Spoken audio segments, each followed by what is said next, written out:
Сайн байцгаана уу? Psycho Secrets цувралын хүндэт зочин, психосоматик судлаач, сэтгэл зүйч, мөн хавдрын эмч Жайна маань өргөдөө оролцож байгаа. За өнөөдрийн бит хоёрын ярилцах сэдв бол маш сонирхолтой сэдв болов уу гэж бодож байна. За бид нэр одоо хүн амьдрахад мөнгө зайлшгүй хэрэгцээтэй. Бидний одоо зайлшгүй хэрэгцээг хангах зүйл бол мөнгө байдаг. Мөнгөтэй байхыг хүсдэг хүн гэж баг байхгүй баг. Дотоод төсөлд бол мөнгөтэй байхыг хүсэх баг. Мөнгө нь өөрөө маш олон зүйлийн хэрэгцээ, эрүүл байх, идэх, уух, өмсөх, зүүх те тэр бүх хэрэгцээний гол үндэс нь одоо бас мөнгө болж өгч байгаа учраас мөнгө бол одоо хүний амьдралд их чухал сэдв гэж би бодож байна. Мөнгөний блок гэж юу юм бэ? Би таны рилүүдээс санамсаргүй үзэж байгаа мөнгөний блоктой байдаг гэдгийг одоо рил үзэж байгаа хараад айгу гайхчихсан байхгүй. Тэгээ бодлоо л доо. Мөнгөний блок гэж өөрөө юу юм? Одоо юуг ингээ мөнгөний блоктой болчдөг юм бэ? Ерөнхийдөө мөнгөний блок гэдэг маань өөрөө далд ухамсарын төвшөнд мөнгөний эсрэг сэтгэл зүйтэй гэсэн үг. Мөнгөний эсрэг сөрөг итгэл үнэмшилтэй хүмүүс. Хүн өнөөдөр гоё амьдрахын тулд амар амгалан сайхан амьдрахын тулд л бид нар бүгдээрээ л хөдөлмөрлөөд хичээгээд явж байгаа. Эцсийн эцэст энэ хөдөлмөр хичээл зүтгэлийн цаана нуугдж байгаа миний хүсэл юу вэ гэхээр аз жаргалтай л амьдрах. Энэ оршихуй ертөнцид байгаа сайн сайхан бүх зүйлийг хүртэж тэр сайн сайхан зүйлийг мэдэрч амьдрахыг бүх хүмүүс одоо мөрөөддөг хүсдэг өөрийн амьдралд.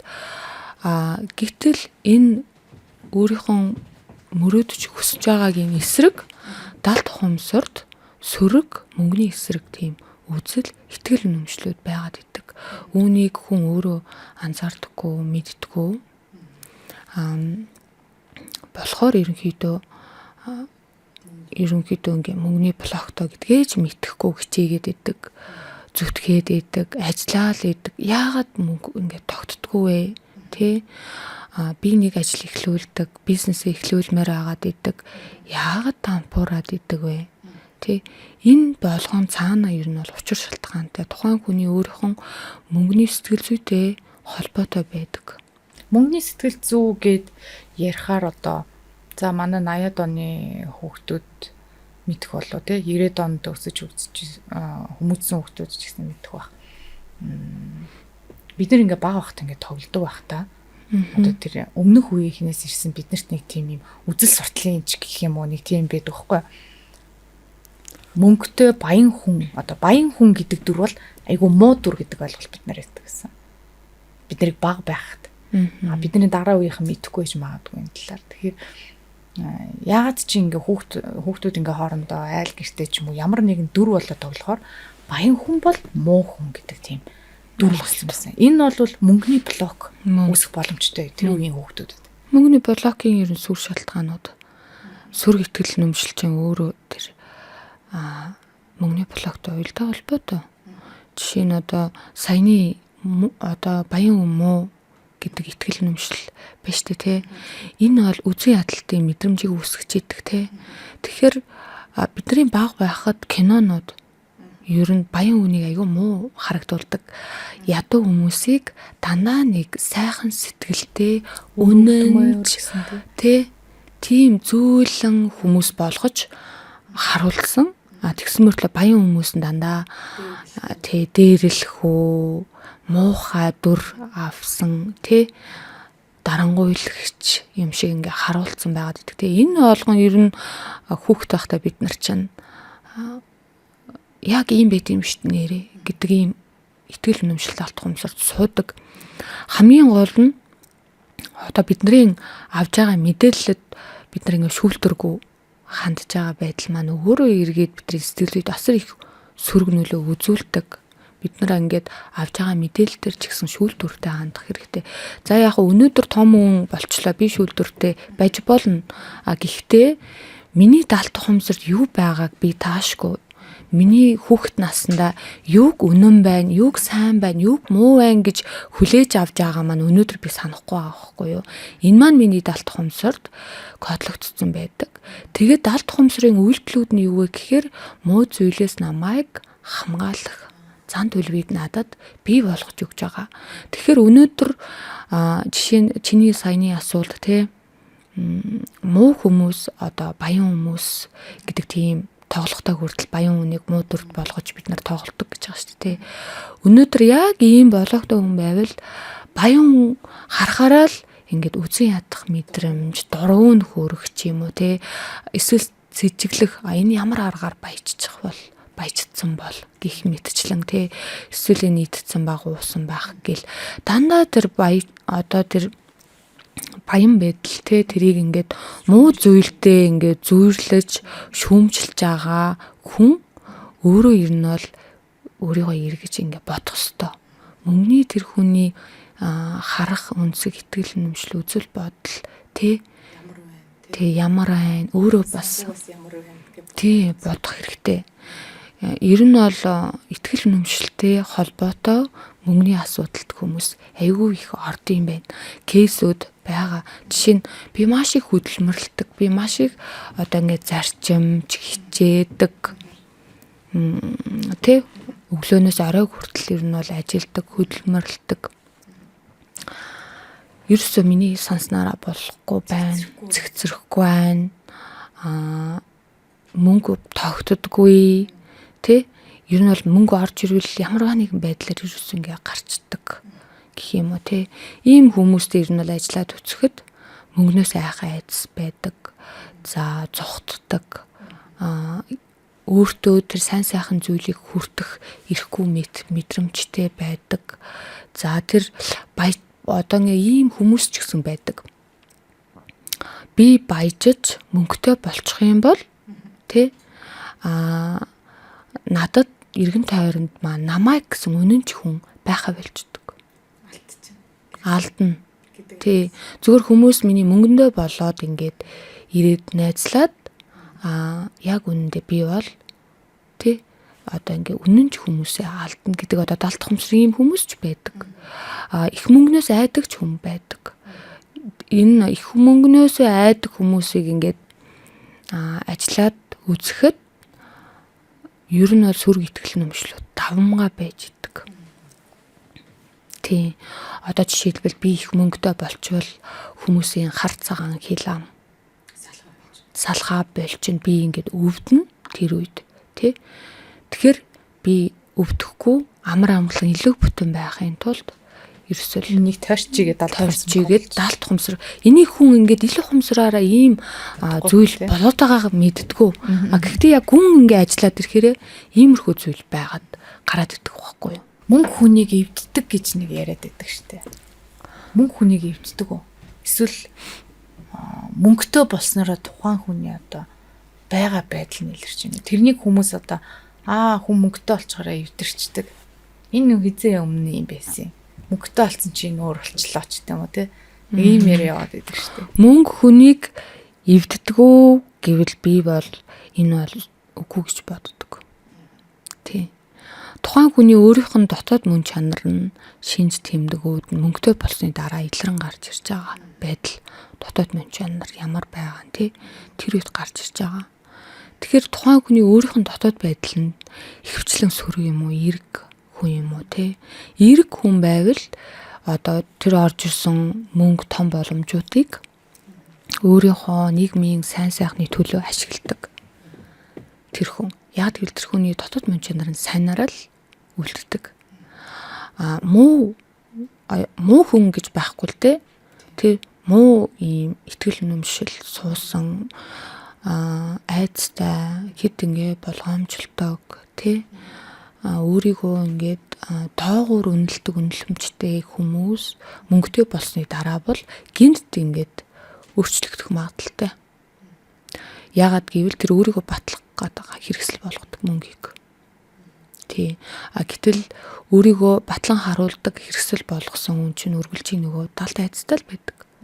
Албан тушаалын төлөө ч юм уу, мөнгөний төлөө яваад идэг. Яагаад гэвэл тэр хүний үнэлэмжийг хэн өгөөд байгаа вэ гэхээр мөнгө.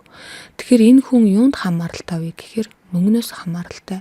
Би мөнгөтэй албан тушаалтай байх юм бол хүн төрлөختн ч юм уу эргэн тойрны хүмүүс хүлээн зөвшөөрөн тий.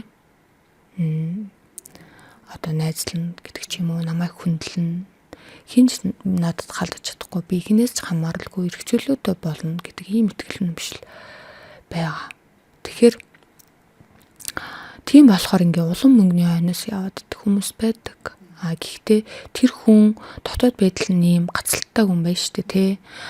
Мөнгө бол тийм эд шидийн дотоод байдлыг дүүргэж чаддаг хэмжээний энерги байдаггүй. Мөнгө бол магадгүй бидний хэрэгсээг хангаж чадна. Гэтэл хүний дотоод мөн чанар болон тэр байдлыг бий болгож чадахгүй шүү дээ. Тэ нөхөж чадахгүй. Тэгэхээр тийм гацалтай хүн магадгүй тэр одоо хураасан мөнгөө алдах ч юм уу, те. Ийм тохиолдолд нэрэл хажууд нь хинч байдаггүй. Ягд гэвэл тэр хүний үнц нь мөнгөн нэрэл тогтож байгаа. Эхнэр нь ч юм уу, тий ар гэр нь ч юм уу, эсвэл найз нөхөд нь тэр дороо урах магадaltaй байхгүй юу? Нөгөө талаараа өөрийнхөө дотоод мөн чанар нь анханасаа тийм гэрэлтэй хүн, мөнгөтэй болсон ч гэсэн тэр хүн яадаг вэ гэхээр мөнгөний хамаарал байдаггүй. Тэр хүнд. Тэр хүний мөн чанар нь өөрийнх нь дотоод байдалд байна. Тий амар амгалан байна. Хэрвээ тэр хүн мөнгө алдвал, тий мөнгө алдвал тэр хүний эргэн тойронд байгаа хүмүүс нь байгаа л гэдэг. Одоо ийм кейсүүд байгаа байхгүй юу? Ийм кейсүүд байна. Сонирм байгаа тий. Тэгэхээр зарим хүмүүс ингээ андуураад идэг. Би мөнгөтэй болсны дараа одоо үнцэнтэй болно гэдэг хүн байдаг байхгүй юу? Тэг хүлээн зөвшөөрөгдөв. Би батлан өөрийгөө бусдад харуулж чадна, тий. Тийм болохоор зарим хүмүүсийн мөн чанар нь тэр зүйлд хүрэхийн тулд хэрэгсэл маань мөнгө болоод хувирчиж байгаа. Өөрийнх нь үзэл бодлын юу байгаад байна. Тэг өөрийнх нь дотоод сөрөг итгэл үнэмшлийн тэрэндээ ингээд итгээд тэрний хойноос яг л тэгж явж байгаа гэсэн үг. Нэрээ тэгж ярьдаг хүмүүс байдаг шүү дээ. Мөнгөтэй байх үед найзууд байгаад мөнгөгүй болсны дараа байхгүй болчтой гэдэг. Тэгэхээр тэр хүний сөрөг итгэл үнэмшил. Тэр хүн бол өөрөө анзаарахгүй байгаа даахгүй. Мөнгөтэй болсны дараа нэрэл өөрөө нөгөө би ингээ хүлээн зөвшөөрөгдөд ингээ мундаг болоод байгаа. Та нараас илүү байгаа шүү гэдэг юм мессежийг даалд өөрөө өгöd байгаагаа анзаарахгүй. Тэгмэд эргэн тойрны хүмүүс ингээд гинт ингээ хувраад гараад ирснийг анзаарна шүү дээ мэдээж те. Тий ийм үйлдэлийг өөрсдөө яаж гаргаж байгаагаа ер нь бол анзаардаггүй байхгүй юу. Тэгэхээр ер нь бол мөнгө гэдэг маань өөрөө бидний одоо энэ махан биеийн те хүн амьдрах үеийн махан биеийн хэрэгцээг бүрдүүлэх нэг зүйл болохоос биш бидний одоо оюун ухаан дотоод нөгөө сүнслэг мөн чанарын хэрэгцээг хангах зүйл биш юм байна гэдэг ойлголтод хүрч ин л та зөв үү? Мөн зөв. Одоо амжилт гэдэг зүйл болон мөнгө гэдэг зүйл тухайн хүнийг тодорхойлохгүй байхгүй юу? Тэр хүн анханасаа л энэ оршихуй ертөнцид хүн болоод ирсэн анханасаа л хүлээн зөвшөөрөгдсөн. Тэг хин ч үүнийг үгүйсгэж чадахгүй штэ. Гэхдээ зөвхөн өөрийнх нь дотоод нөгөө сөрөг итгэл үнэмшил би бусдаас доогор юм уу та гэдэг ийм зүйл бага наснаас суучдаг тий. Тэгэхээр энийг үгүйсгэж өөрийгөө гоё нөгөө үн цэнтэй гэдэг мэдрэмжийг авахын тулд зарим хүмүүс ер нь бол энийг одоо дүүргэх зүйл нь би тэр амжилтанд хүрсний дараа тий тэр мөнгөнд хүрсний дараа гэж боддог. Гэхдээ үгүй байд юм аа. Энийг одоо ингээд амьдрал дээр ч гэсэн маш олон жишээ байд юм билээ шүү дээ. Баян хүмүүсийн тий өвдцсний дараах одоо ухаарлууд тий тэр хүмүүсийн сургамжууд ингээд ярьдээ шүү дээ. Үгүй байж дээ. Тэр бол биш байсан байна гэж тий энэ бол яг үнэн тийм байдаг байхгүй юу. Хүн мөнгө гэдэг чинь ер нь бол зарим хүмүүс хэлдэг асар их энерги гэж яриад идэг тий. Мөнгө бол хэрэгсэл байхгүй юу. Мөнгө бол одоо сэтгэл зүйн талаас нь ингээ ярихаар мөнгө гэдэг чинь хүний хөдөлмөр хөлсийг л үнэлсэн зүйл байхгүй юу. Хэмжүүр энэ оршууд өгж ийн тэр хүний хөдөлмөрийг үнэлж хүмүүс төлбөрийг өгöd байгаа штэ тий. Тийм болохоор мөнгөтэй болъё гэж бодож байгаа хүн өөрөө хамгийн түрүүнд би ингэ боддог. Би энэ оршихуй энэ ертөнцид өөртөө гэр бүлтэй ч юм уу нийгэмдээ ямар сайн сайхан зүйлийг өгч чадах вэ? Энэ дээр л төвлөрөх хэрэгтэй. Зөвхөн авахыг л бодоод байгаа байхгүй юу? Би юу ч өгөхгүй бол юу ч авахгүй шүү дээ. Надад юугаа төлөх юм те.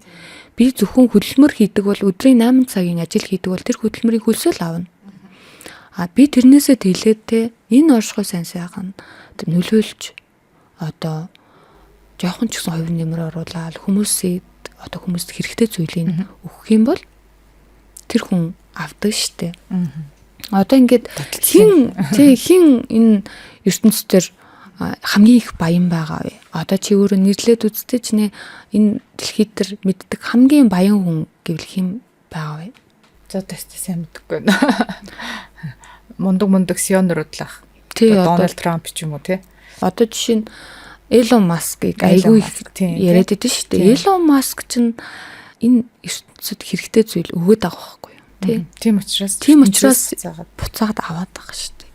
Тийм манайхан ингээ боддог тий. Би тэрийг авах юмсан, энийг авах юмсан, тэрийг ингээ авахын тулд надад мөнгө байхгүй байна. Мөнгө ирэх ёстой гэд.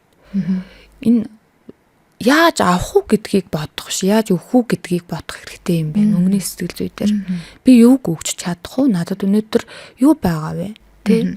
Энэ нь материалог болон материалог бус байдлаар зарим хүмүүс хэрэгтэй хин нэгэнд тэ одоо таваар бараа зарах юм уу?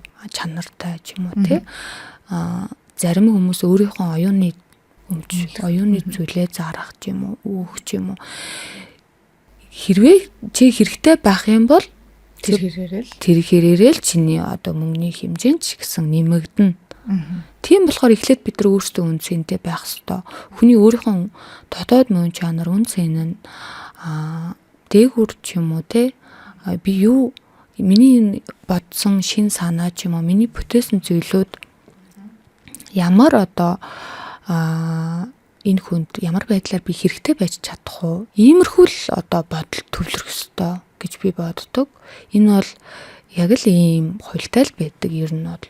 Түүнээс биш би зүгээр л ингэ байж байгаа л надад мөнгө орж ирэхгүй байхгүй юу те. Эсвэл өнөөдөр ингэ бодож байгаа штэ. Зүгээр л авахыг л бодоод юм те. Зүгээр л одоо нэг ажилд орчвол те. Одоо ингэ бодоход хитрхи нөгөө нам хөөгөөд штэ нам чархаад байна.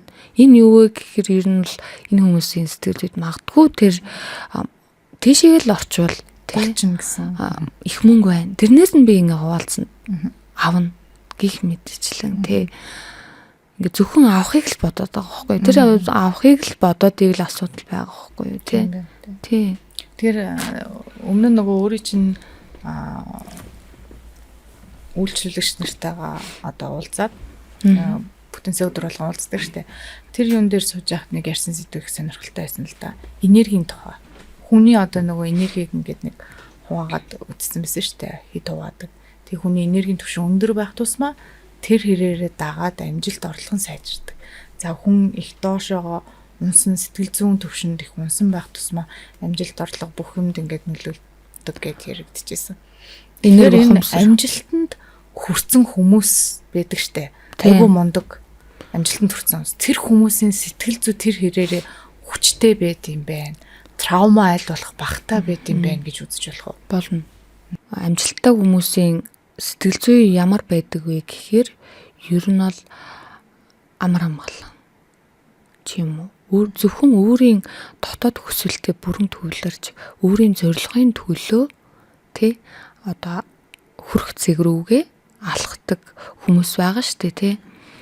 Чиний асууж байгаа асуулт нөгөө өмнөх уулзалтан дээр яригдсан зүйл чинь энерги ухамсарын шатлалыг асуугаад байна тий. Жишээлбэл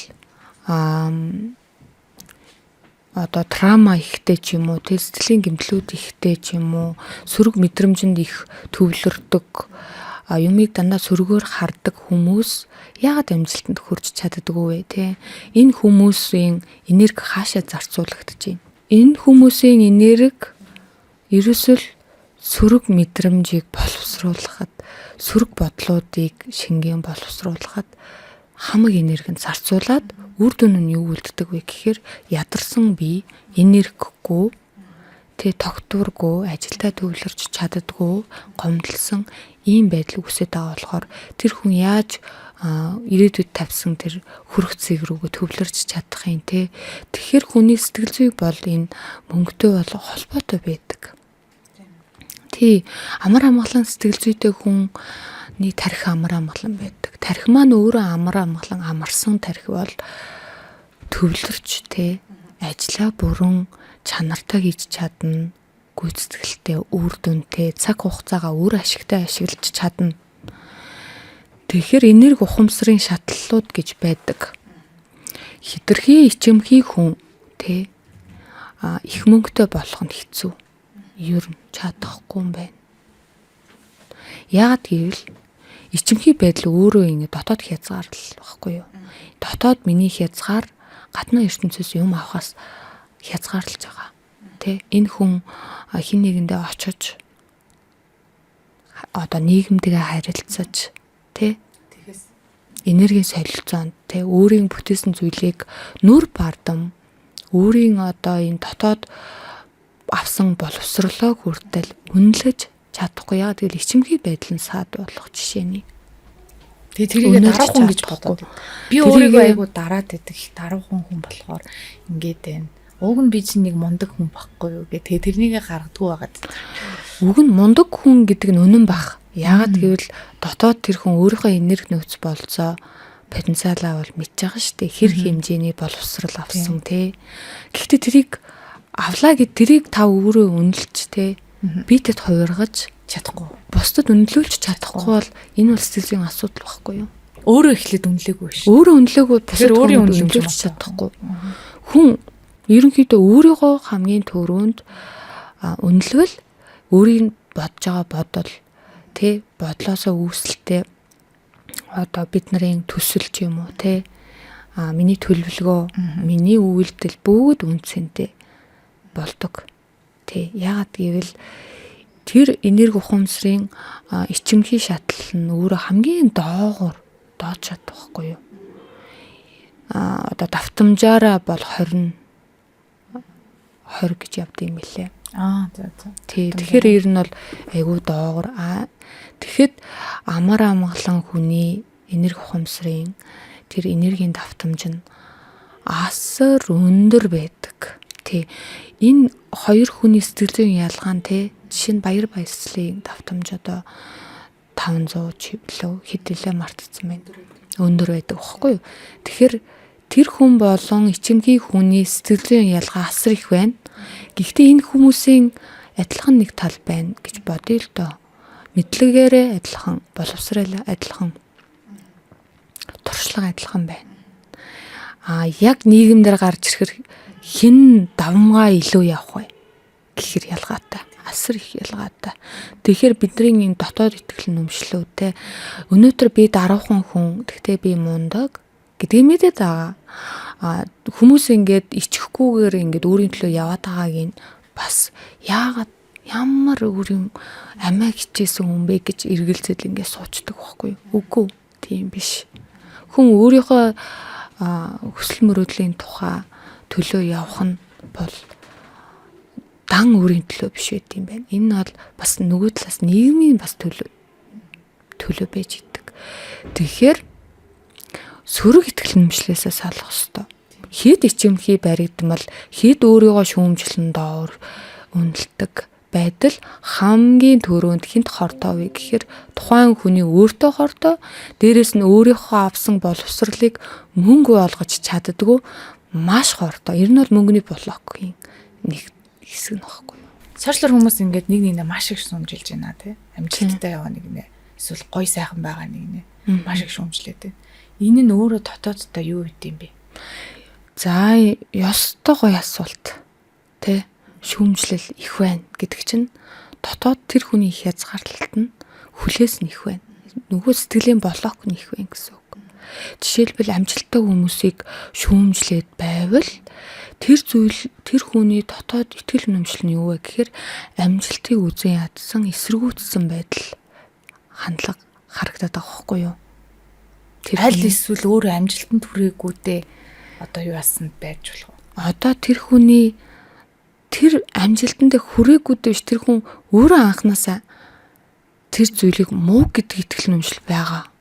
Тэгэхээр тэр ийм итгэл үнэмшилтэй хүний далд тухамсар нь яг муу зүйлээс үргэлж хамгаалдаг. Тэгэхээр шүүмжлэл. Тэгээд хамгаалаад байгаа байдал нь үйлдэл болоод өөрөө ямар ч амжилтанд хүрэх үйлдэл хийж чадаагүй. Яагаад чадаагүй? Нөгөө өөрийгөө барьдаг тэ блок, сэтгэлийн блокод байгаа байхгүй юу? Тэгчвэл тэгнэ, ингэчвэл буруугаар бодчихно. Хүмүүс одоо ингээд намайг муугээ бодчихно гэх юм уу? Ингээд би ичдэг. Гих мэдчлэн маш олон сөрөг одоо бодол байгаа шүү дээ. Энэндээ л баригдаад өөрөө ерөөсөө амжилтын төлөө нэгт яваагүй, хоёрт тэ хүн юм чин амжилттай байхыг хүсэн шүү дээ. Бас би ч гэсэн зөндөө ингээд мэдлэг боловсралтай сурчлаа шүү дээ. Яагаад гэд ингээд бас тэ өөрийгөө энэ үгүйсгэж байгаа хэлбэрийг нуугаад нөгөө амжилттай хүний сул тал нь гараад ирэнгүүтээ дүвийлгэж тэрэн дээрээ одоо бүгд шуурж муулаад ч юм уу те хэд одоо тэгээд байгаа байхгүй. Тэгэхээр хэд юм алдаа хийж болохгүй гэдэг итгэл үнэмшил давмгаа байдаг хүмүүс өөрсдөө үйлдэл хийж чаддаггүй. Ягаад гэвэл алдаа хийхээс айдаг айцтай байхгүй юу? Айдаг айцтай. Тэгэхээр өөрсдөө тэр үйлдэлийг хийхийг өөрсдөө зөвшөөрөөгүй мөртлөө бусад хүн үйлдээд яваад ахад тэрэн дээр нь ингээд шүүмжлэлтэй хандаад тий эсэргүүцээд жишээлбэл хин нэгний одоо ингээд шүүмжлэгч тал дээр маш болгоомжтой хандах зүйл хин нэгний одоо буруу үйлдэл алдаа оноо хүн юм чинь алдаа оноо гарна тий хүн чинь төгс амьтан биш алддаг энэн дээрээ бүр ингээд үнэн голоосоо тий шүүмжлээл тэрийн түгээгээд бусдад тэрнээс нь хэрвээ кайф аваад тэр хүн би арай өөрийгөө ийм үйлдэл хийгээгүй сайн хүн шүү гэж мэдэрч авал маш боломжтой байгаарай. Яагаад гэвэл бусдын шүүмжлэлтээр өөрт чинь бусдын буруу үйлдэлтэр шүүмжлэхдээ гоё мэдрэмж төрдөг бол энэ бол даалт хумсарт кодлогддог. Энэ буруу үйлдэл тэр миний шүүмжилж байгаа зүйл миний эзэн баярлаж байгаа шүү дээ. Тэ гоё мэдрэмж төрөөд кайф авч байгаа. Тэгэхээр энэ миний эзэнд хэрэгтэй зүйл мөн үү гэл даалт хумсрын төвшөнд код аваад бичээд эргээд миний амьдрал дээр тэр зүйл ороод ирэх магадaltaй. Яг гэвэл даалт хумсэр ер нь бол юуг кодлж чинь тэрийг би мдээгүй байхад үйлдэл болцсон байж идэг. Тэгэхээр мөнгөний блоктой хүн байлаа. Тэгээд тань дээр ирээд магадгүй тийм мөнгөний блокоо тайлуулсан хүмүүс байж магадгүй. Тайлаад энэ ямар өөрчлөлт ирэх вэ? Тийм гоё жишээ байна уу тэнд? Байна. Жишээ маш их жишээ байгаа тий. Ер нь бол мөнгөний блок чинь хоёр урсгалтай байдаг. Орж ирэх урсгалын саад гэж байгаа. Орж ирсний дараах гарах урсгалын ерөөсөө тогтдгүй тийм хоёр урсгалтай байдаг. Энэ хоёр чигийг би авч ажилладаг.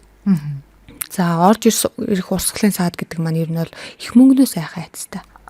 Гой сайхан зүйлийг хүртэх ирэхгүй юм шиг мэдрэмжтэй явж идэх хүмүүс. Жишээ нь үнэтэй юм худалдаж авах ч юм уу те өмсөх үед ч юм уу гой газар орж үйлчлүүлэхэд хүртэл нэг сөрөг сонин мэдрэмж авч идэх хүмүүс байдаг. Хүртэх ирэхгүй мэтэр нэг гим хийгээд байгаа юм шиг те.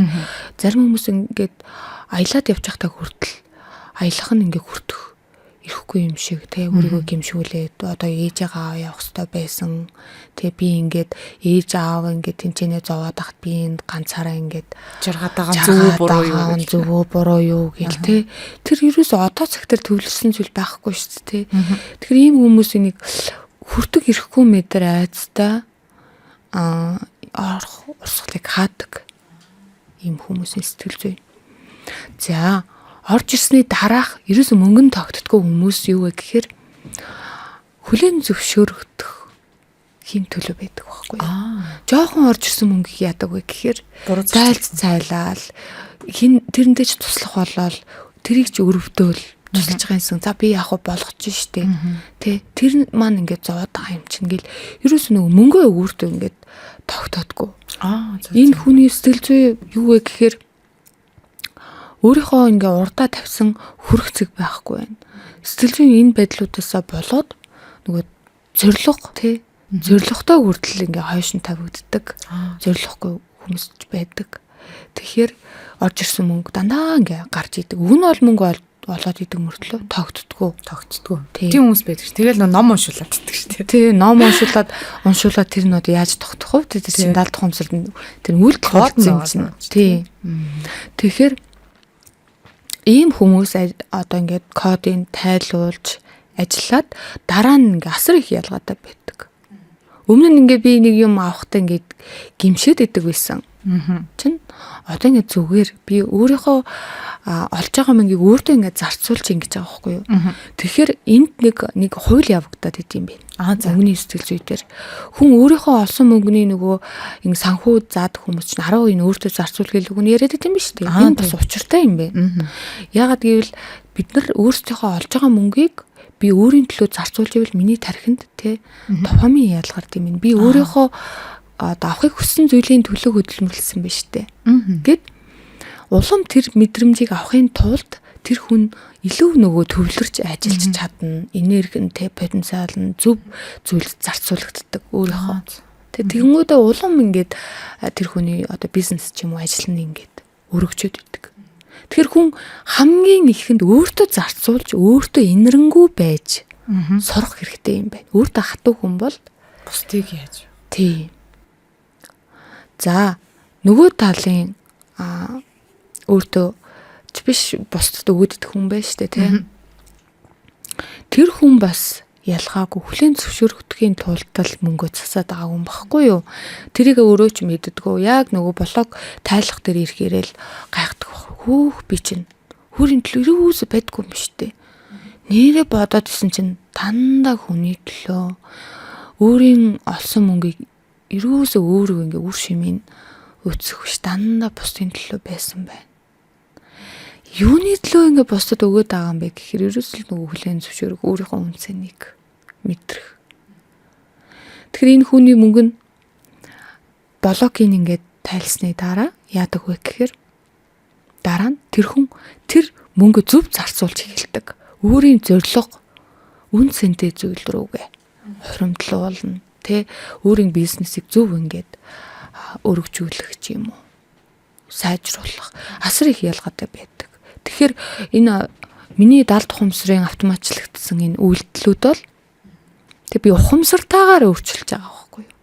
Тэгэхээр мөнгөний сэтгэл зүйн блогийг тайлсан хүмүүс бол дараа нь маш сайн амжилтанд хүрсэн хүмүүс байна. Жишээ нь ерөөсөө гэртээ сууж исэн хүмүүс маань, ээжүүд маань өнөр албан тушаал дээр очсон байгаа. Маш том компаниудын саналыг хүртэл авч чадсан байгаа. За бүр нэг компани маш том гүйцэтгэх захирал хүртэл болж исэн. Өмнө нь тийм эмэгтэйтэй ажиллахад хүртэх хэрэггүй гэдэг кодтой хүн яаж захирал болох юм те? Болохгүй байхгүй юу? Би хүртэх хэрэггүй гэдэг энергид ингээд хугаасаа хашгирч байгаа шиг хүмүүс тэрийг мэдрэн штэ. Өдөр шөнөгүй ажиллаад идэг. Тэ? Би хүртэх хэрэггүй. Би хүртэхийн тулд надаас маш их зүйл гарах ёстой гэдэг тий. Ийм одоо зүйлээр ажиллаад исэн хүмүүс маань блог тайлуулсны дараа шал өөр болсон. Би чинь дэжгүй юм биш тий. Яа байж болохгүй гэж тий. Тэгэл бүр гүйцэтгэх захиралд хүртэл очсон. Яг тэгвэл тэр хүний мэдлэг нь бол хангалттай байсан. Туршлагуул хангалттай. Даанч нэг өрөөс шалтгаалсан сэтгэл зүйн байдлаасаа болоод амжилттай дараад байдаг. Тий. Одоо ингэ амжилт болон сайн сайхан зүйлийг хүртэх хэрэггүй мэтэр өөрийгөө хаачихсан. Тий. Тэгэхээр тэр нөгөө таны энерги ухамсарын шатлалын хамгийн доод төвшөнд байдаг зүйлүүд бол одоо нөгөө гомдлох, уур уцаар бухимдал те тэгээд хохирогчийн дүртэй байх. Бусдаас ингээд дандаа бурууг хайдаг. Нэг иймэрхүү ухамсарын төвшөнд ингээд одоо их байгаа хүмүүсийг ингээ анзаараад тахад одоо ер нь бол нэг сэтгэл готролын хэмжээнд очсон хүмүүс яг энэ доод хэсэгт байд юм байна л та. Тий. Тэгэхээр нөгөө хүмүүс одоо нөгөө ямар үед одоо сэтгэл зүйчд очих вэ гэдгийг одоо нөгөө чинь би ханиалгаа дээр эмчтэр очиод ханиад нэмчүүлээд авна гэдэг шиг сэтгэлтэй нь одоо нэг тийм өөр мэдрэмжүүд байна да. Хит их хүнд гомдоод байна уу? их шүмжлээд байна уу? Хит их уур хүрээд байна уу? Хит их бусдаас хамааралтай юм шиг. Эднэр л ингэж байгаа учраас би ингэж амьдраад байна. Миний эргэн тойрны хүн л ингэж байгаа учраас би ингэж байна гэдэг нэг зүйл одоо яг юм нөгөө асуудалтай хүмүүсийн гол юу нэт юм шиг. Одоо хамгийн анхны шинж тэмдэг гэх юм уу те харахад за энэ хүн нэг сэтгэл зүйн тусламж авах болцсон байна. Блоко тайлбарлах болцсон юм уу гэж би хараад байгаа. Болцсон. Одоо хэрвээ хүн байнгын сөрөг мэдрэмжтэй явж болтгоо. Тэ сөрөг мэдрэмж болон сэтгэл зүйн хүнд байгаа үед тэ яг тийм мэдрэмжтэй хүн оронд орж унтаж болтгүй. Бүр. Тэр мэдрэмжтэйгээр. Тэгэхээр ер нь бол хүн сэтгэл дотрол амьдардаг байхгүй юу? Тийм. Сэтгэл чинь ямар байна? Чиний амьдрал чинь ер нь бол тийм л байна. Тэгэхээр сэтгэл дээрээ л анхаарах хэрэгтэй. Бид нар хэд эгондо баригдаад идэг байхгүй юу? Тэгэх ёстой, ингэх ёстой гэж баахан шалгуур байгаад идэг. Хизээ биелүүлж, хизээ тэрнээ хүрэх гээд байгаа тийм. Тэгэхээр тийшээ хэн хүргэдэг вэ гэхээр өөрөө ч сэтгэлэл хүргэж чадна. Сэтгэл чинь амар амгалан байх юм бол өөрөө чинь тэр их эзэмшлэн боловсрал мэдлэгээ зөв ашиглаж зөв тэ амьдрал дээр эерэг байдлаар ашиглаж үр шимийг хүртэж чадна. Одоо ингээ хитрхи хин нэг шүүмжлэх байдал маш их байгаа. Энэ хүмүүс бол мэдээж ингэж нөгөө тэрнээс болж байгаа, энэс болж байгаа гэж хэлэх нь зөв бах тий. Тэр хүний хувьд. Гэхдээ одоо би нөгөө блог тайлагч хүний нүдээр ингээ харахад миний өмнө ингээ ирсэн хүмүүс тэр ажиллана штэ. Тэр хүн өнгөрсөнд суулгасан маш их сөрөг итгэл үнэмшлүүд дээр сөрөг сэтгэлийн блок дээр тэр мэдрэмж сөрөг мэдрэмж дээр гацдаг байхгүй. Тэр сөрөг мэдрэмж нь ингээд үүсэт идэг болохоор нийгмээсээ болж байгаа нөхрөөс болж байгаа эхнэрээс ч юм уу одоо энэ ажилд нэг тэр тийм байгаа болохоор би ийм хэцүү байгаад байна гэж ингээ гомдлоод байгаа байхгүй юу? Яг үнэндээ тэр хүмүүс бол байгаагаар л байгаад байгаа. Нийгэм бол байгаагаар л байна. Хүн болгоно өөрийнхөө амьдрахын төлөө л зүтгээд байна тий. Хитрхи их ийм сөрөг мэдрэмжин дотроо төөрөлдөж буруу бодлоод орж ирээд буруу дүгнэлт үүсэл харилцаан дээр маш том зөрчил үүсдэг. Яг үнэнд энэ сөрөг мэдрэмжүүд хизээнийх вэ гэхээр айл олон жилийн өмнөх зүйлүүд өнөөдөр сэтрэх магадaltaй байхгүй юу? Нөгөө л хүүхэд настай бол магадгүй хүүхэд настай байх. Хүний амьдрал ер нь бол 12 жилийн циклтэй байгаа шүү дээ. 25 нас хүртэл ер нь бол амар амгалан хүн явцдаг. Өнөөдөр сэтгэлээр унлаа гэхэд 2 оны дараа зүгээр болчихдог. За асуудал хизээнээсээ ерөнхийдөө ийм шүүмжлэгч байдал ингээ гинт үсэж эхэлдэг бай гэхээр 25-аас хойшоо 30 гараад бий болж эхлээд 35-аас хойшоо бол ер нь бол оргил ер нь сэтгэл зүй дээр анхаарад өөрийгөө судлаад тэгэхгүй бол энэ байдал чинь ингээд өргөлжлээд миний зуршил болох магадaltaй. Тэгэхээр өнөөдөр би хин нэг ингээ буруутгаад шүүмжлээд ивэл тэрнээсээ л болж байгаа гэд хүн болгоо ер нь бол энэ өөрийгөө хамгаалах сэтгэлийн хариу үйлдэлтэй штэ тий. Яг үнэндээ энэ нь айл хэдийн өмнө 12 жилийн өмнө ч юм уу 15 жилийн өмнөх миний далд ухамсарын код өнөөдөр миний амьдрал дээр ингэж үр жимсээ өгчиж магадгүй байхгүй юу. Тэгэхээр сэтгэл зүйчийн өмнө хүмүүс анх эрэхтэй одоо ирж байгаа хүмүүсийг ингээ харлаа л да. Анхны ирсэн шалтгаан нь бол яг нэг өөр зүйлээд шүү дээ. Хажуудах маань ингээд байна ч гэдэм үү. Эргэн тойрны хүмүүс маань ингээд байна. Тэгээд яг таныг ажиллаад үзсний дараах ингээд жишээнүүдийг сонсоод байхад тэр хүмүүсийн тайлсны шалтгаан шал өөр зүйл дээр байдаг. Жишээ нь би ч гэсэн танаас бас төгшүүрийн юм дээр блог дээрээ. Одоо би бол жишээ нь ямар нэг том ажил бүтээхийн өмнө юм уу. Ямар нэг онцгой чухал эсвэл онцгой чухал шалгалт эндээ би маш их ингээ бэлдээд байгаа хэрнээ төгшөөд идэв гэсэн байхгүй жишээ. Энэ төгшүүрийг арилгах надад одоо жишээ нь маш хэцүү байдаг жишээ. Ямийн жоох ингээ хотоодыг барьсан маягтай тий. Төгшүүр цаанаасаа төгшүүр дөрөө тэр нөгөө шалгалт болох гээд байдаг. жишээ нь би хоол идэж чадгаа болж энэ бүр надад багаас байсан тий. Ахлах дундаа ингээд байх үеэс ингээд суудсан байсан зүгээр.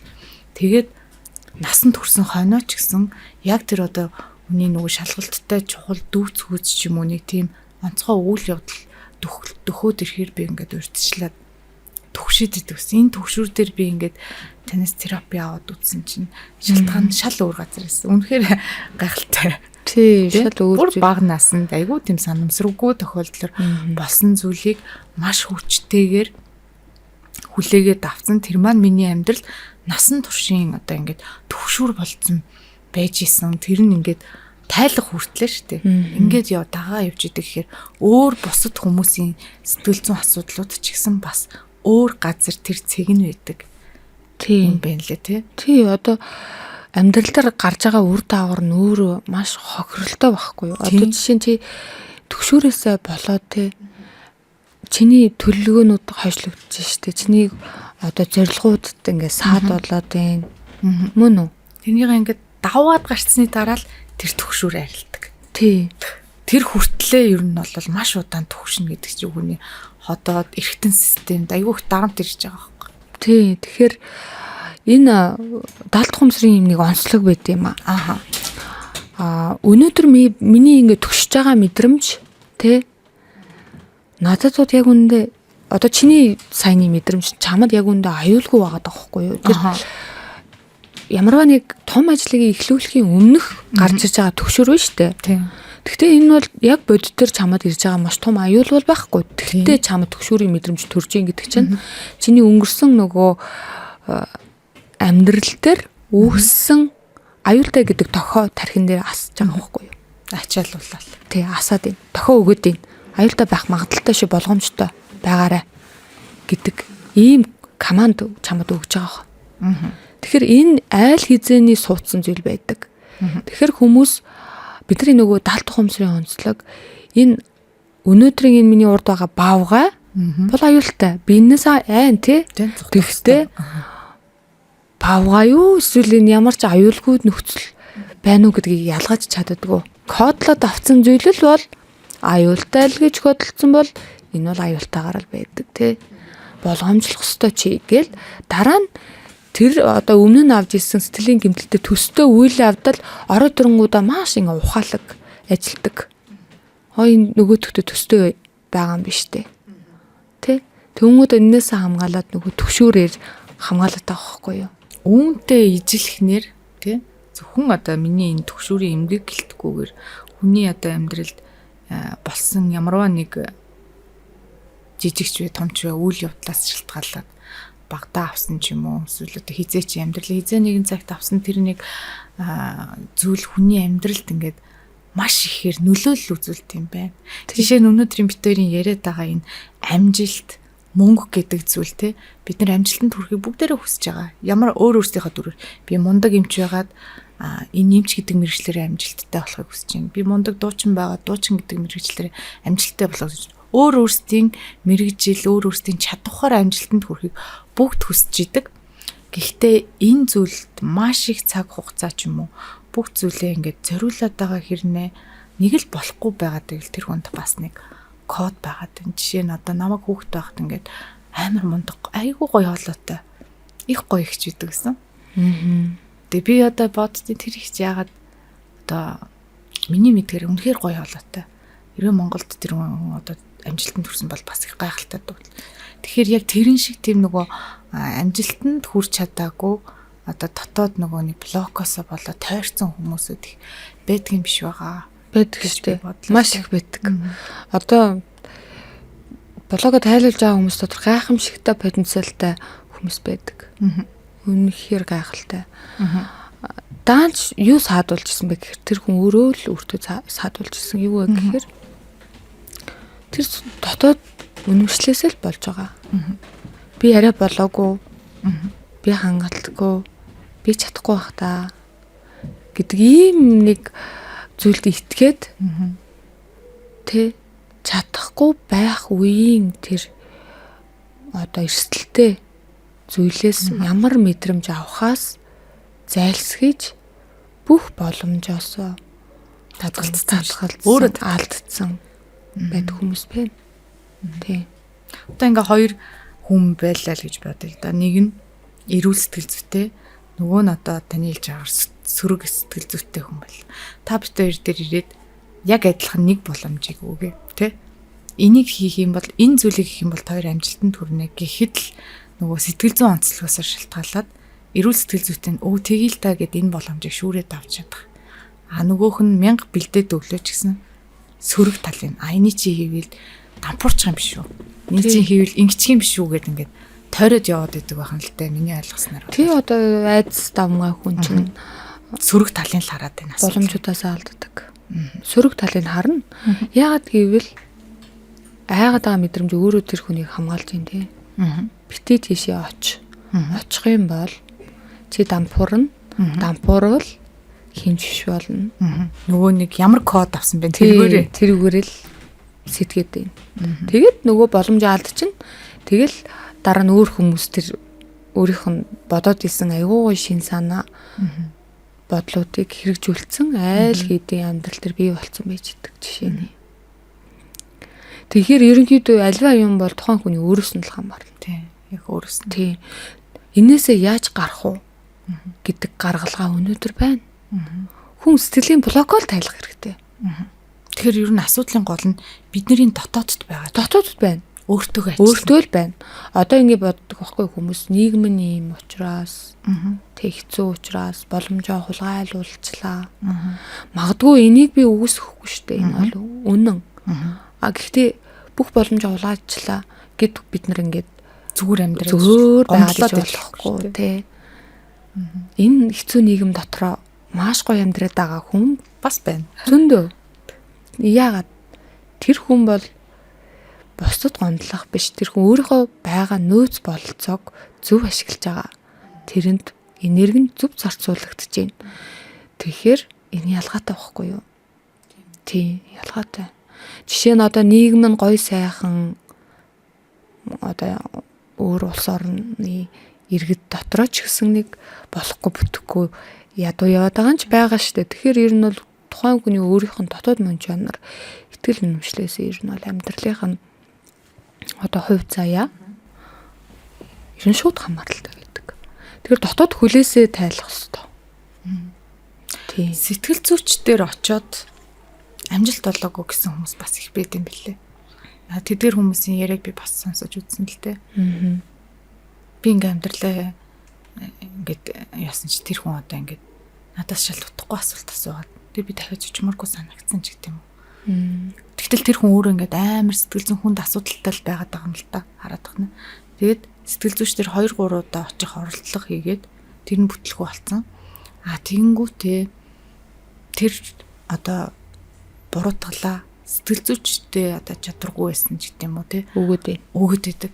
Тэгтээ би бас нэг зүйлээс ингээ уншиж ирсэн. Хүн өөрийнхөө маш их асуудалтай байх тусмаа одоо миний нөгөө дотоод далд ухамсар маань очиод нөгөө сэтгэл зүйчдэр очихор чинь мэдээж тэр нөгөө анхны шарх авсан газрыг одоо нээн гэсэн үг байх нь л те.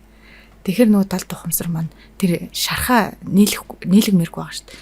Чи энэ шархыг нээвэл чи өвдөн шүү дээ. Чи тийм үү? Тэнгүүтээ одоо нэг аль болох сэтгэл зүйчдэр очихгүй байх. Дахиж очихгүй байх сонголтыг хийгээд ингэж үү? Тийм, үгүйсгээд идэм байна. Тэгээд тэрэндээ дийлдэхээрээ одоо уг нь бол сэтгэл зүйчнэр өөрчлөлт хэлдэг юм л да. Дахиад ирэх хэрэгтэй. Хэдий чиний ирмээргүй санагдаад байна. Тэр нөгөө асуудлаасаа цухтаагаад байгаагийн хэлбэр шүү. Төвчээр гаргаад өөртөө ажиллаад ирээрээ гэд одоо уг нь зөвлөдөг юм шиг байна.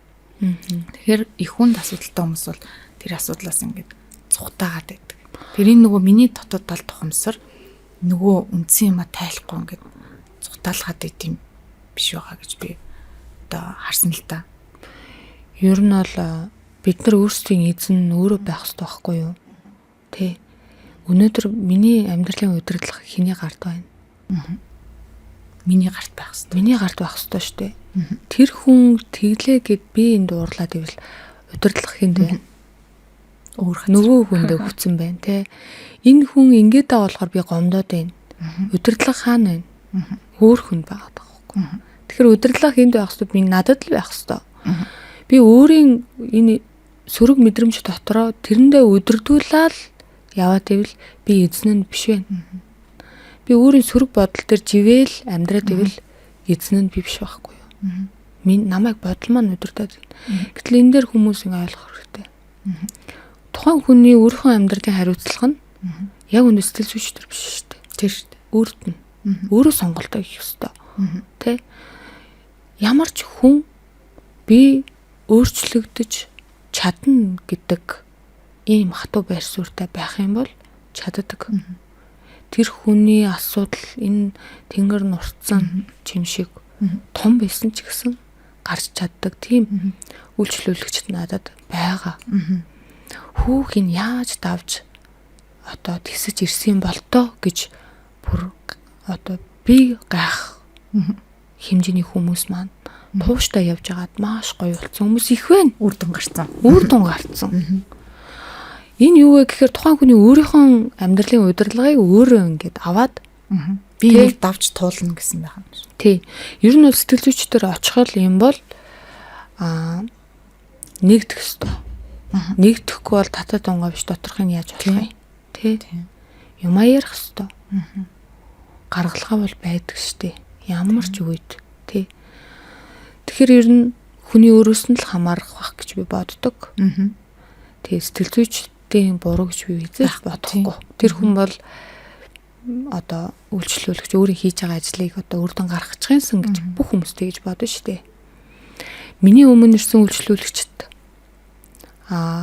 үр дүн гарсан одоо кейсүүдийг би ажиглахад яг миний үгийг дагаж явчихсан хүмүүс байхгүй юу.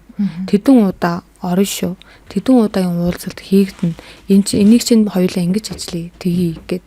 Яг тэрийг дагаж ажиллаж чадсан хүмүүс 5-6 сарын дараа шал өөр болчдөг. Өөр төвшөнд очдөг. Дараа нь ингээд үнэхээр гоё талархууштай.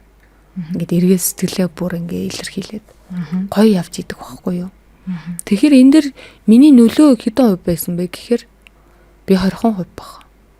Тэр хүн 80% өөрөөс нь шалтгаалсан гарна. Тий. Ирэх одоо товлсон цагтаа ирж уулзах тий.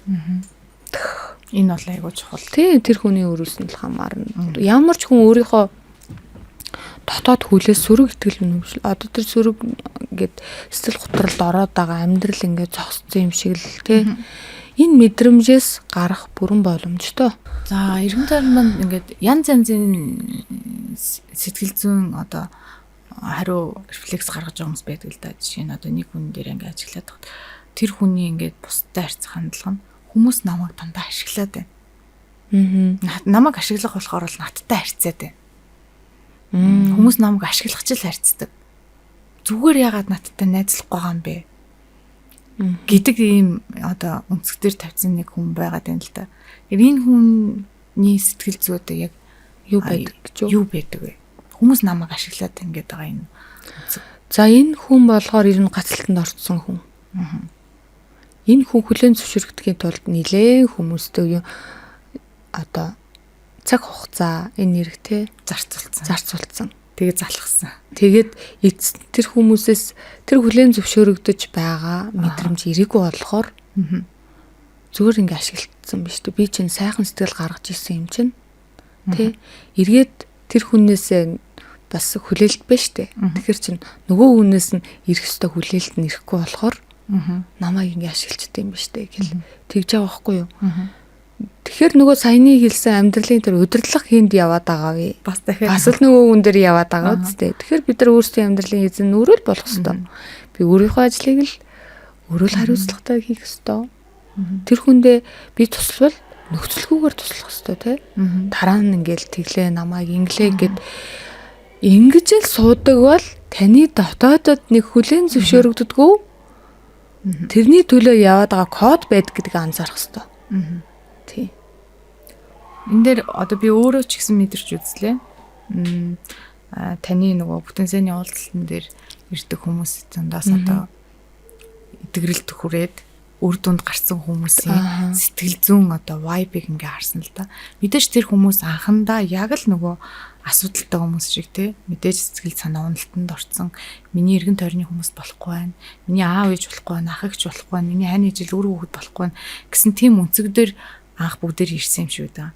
Тэгээ эдгэрэлд өрцөн хүмүүсийг нь харахаар шал өөр болцсон байдаг. Асуудал надад байсан. Тий. Асуудал надад байсан юм байна. Өнцөг тийм болчихдог. Тэрийг нь л би ингээ буруугаар ингээд тусгаж авцсан байт юм байна. Тэгээд тэр хүмүүс ингээд өстой аз жаргал гэх юм уу те нөгөө допаминыг хангалттай ингээ ялгаруулад үүлэн дээр нисэж байгаа юм шиг л одоо хөлн дээр газар төрөхгүй болцсон. Тийм гоё үр дүн гардыг байна гэдэг би нэг гарна. Тий. Тухайн хүний өөрийнх нь дотоод яг бие тий гэрэлтэж гарч ирэх байхгүй юу? Өмнө нь юунд баригдчихсан байд. Хүлээсэнд маш нийгэмээс хүлээдэг, аав ээжээсээ хүлээдэг, нөхрөөсөө хүлээдэг, тэр ингээгүй гэд жоохон үйлдэл хийнгүүдээ дараа нь нөгөө намайг ашиглажлаа. Уг нь бол би сайхан сэтгэл гаргаж ирсэн юм аа. Гэл ингээд яваад исэн хүмүүс маань удирдлагаа өөрөө аваад тий бүх хүлээсээ тайлангуудаа ер нь бол бүх зүйл боломжтой юм биш үү? Би бас хүртэх ёстой юм байна гэл том өрөөдөлтөө болцсон. Тэр таны эмчилгээний арга барилыг ингээд мэдрээд үзэхээр тэдгээр яг хүний амьдралд болсон онцгой янз бүрийн сэтэл төрүүлэх үйл явдлууд бол байж болоод байгаа юм тий. Тэр үйл явдлууд бол тэр одоо нөгөө зүйлийг дооншлох, илэрхийлэх үйл явдал байсан юм байгаа. Тэгтээ яг асуудлын гол мөн чанар нь миний дотор байдгийн байна. Тэр би дотоодтай, миний дотоодтай ажиллаад миний дотоодд одоо нэг тэнийг ойлгоод ухаарчаар асуудлыг шийдчихдэг. Ингэж тайлагддсан байна гэж би ойлгосон таны эмчилгээ. Одоо миний эмчилгээний арга барил юу гэхээр ер нь бол бүтэн хүн болох зорддог байхгүй юу? Бүтэн хүн болно гэдэг чинь юу гэхээр хүний махан бие, сэтгэлийн бие болон сэтгэл зүй, сүнсэн бие энэ гурвуулангийн тэнцвэрт байдалд оруулах байхгүй юу?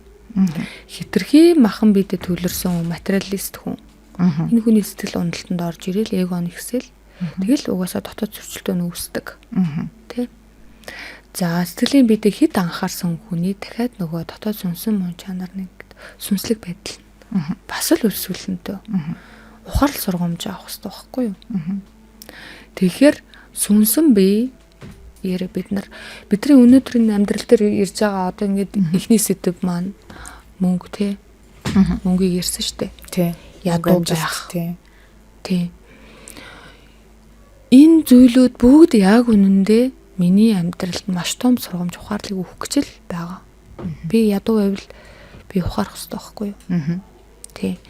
Миний дотоод итгэл үнэмшил баян үнийг үзэн ядаад байгаа байхгүй юу те? Тэгэхээр чинь би ядуу байна. Тий. Тэгэхээр энэ ч гэсэн хүн штэ хүртэх хэрэгтэй. Сайн сайхныг би ч гэсэн хүн би бас хүртэх хэрэгтэй. Ийм сайхан ухаарлыг ингээд яг үн зүрхнээсээ авч сүнсэн одоо сүнсээрээ мэдэрч авах юм бол тэр хүнд маш том трансформац болдог.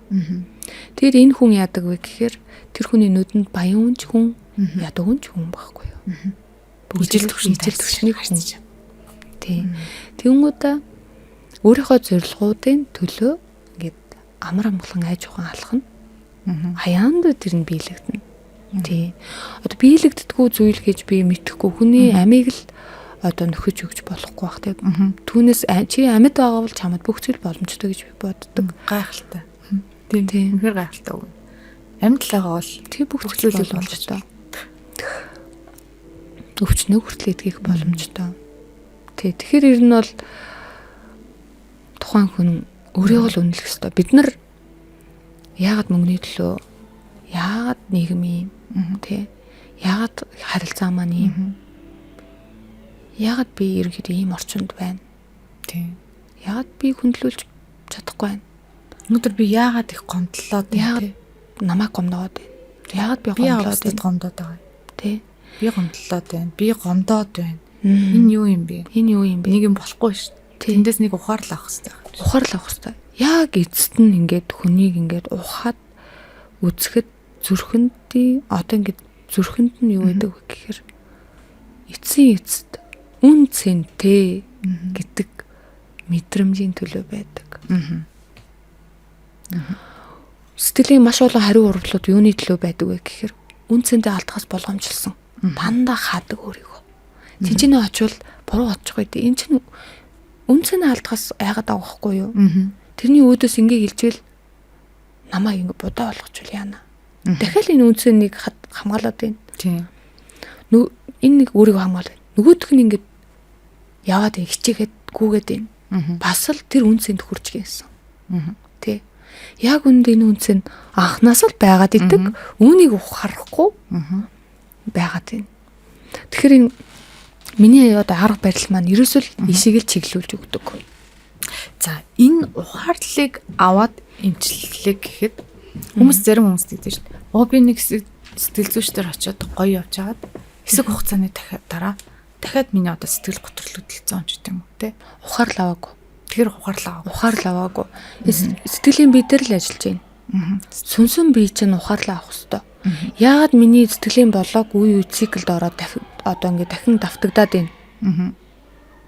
Энэ маань миний сүнсэн биеийн шат ахих ёстой. Ухаарлыг маань би авахгүй байгаа. Энийг авчихвал юм бол тэр сэтгэлийн болоог надад шаардлагагүй байхгүй. Би энэ оршихуй ертөнцид надад аюулгүй бол би өөрийгөө хамгаалж яах юм. Энэ айдас төгшөр бүгдийг би тайлж хаяа штэ. Тэ? Тэгэхээр би тэр ухаарлыг авах хэрэгтэй. Сургамжийг авах хэрэгтэй байхгүй юу? За тэгэхээр өнөөдрийн бит хоёрын ярилцсан маш их зүйлийг ярьлаа л та ингээд ийш магадгүй үзэгчдийн хувьд ингээд ярианы сэдв нэг тийшээ үсэрсэн юм шиг санагдаж болох талтай. Гэхдээ бидний сэтгэлийн блок гэдэг зүйл маань тэр блоктой байх юм бол бидний амьдралд хэрхэн яаж нөлөөлдөг вэ гэдгийг одоо ойлгуулах үүднээс маш их зүйлийг бит хоёр ярьлаа. Мөнгө, амжилт гэдэг энэ зүйл маань бас зүгээр нэг хэсэг байлаа. Хүний амьдралд маш олон зүйл байгаа тий. Тэр зүйлийг одоо сэтгэлийн блок яаж одоо үүснээс шалтгаалаад яг ямар төрөл дээр нь гэмтэл үүсдэг вэ? Тэрнээсээ шалтгаалаад бидний амьдрал дээр яаж нөлөөлдөг вэ? За тэрнийгээ засснаар бид нар бас ямар сайхан үр дүнд хүрэх боломжтой байдаг вэ гэдэг талаар ярилцлаа. Маш сайхан яриа болж өндлөө. Мөн урилгыг мань хүлээн авч ирсэн Жайна амчтай маш баярлалаа. Дараагийн уулзалтаар бас илүү их гоё яриа өрнүүлэх байх гэж бодож байна. Мөн манай зурлыг үздэг хүмүүс байвал та бүхэн өөрсдийнхөө асуухыг хүссэн танд ямар нэгэн асуулт байвал бидэнтэй холбогдож болно.